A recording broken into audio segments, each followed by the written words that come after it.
Did you know history's greatest wisdom teacher was actually a complete failure in politics? Confucius spent his entire life trying to get powerful rulers to listen to his ideas about a good government. But here's what happened instead. He got rejected by every single leader he approached. They thought his ideas were too idealistic and impractical. He was forced into exile, wandering from kingdom to kingdom for 14 years. Most of his life, people ignored him. He felt like a total failure, but here's the twist that changed everything. Those failures taught him the most important lesson of his life.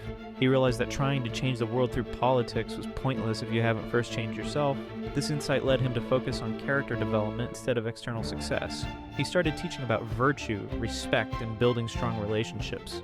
These teachings became the foundation of wisdom that has guided billions of people for over 2,000 years. Sometimes our greatest failures become our greatest teachers. They force us to look inward and discover what really matters. The question is, what are your failures trying to teach you?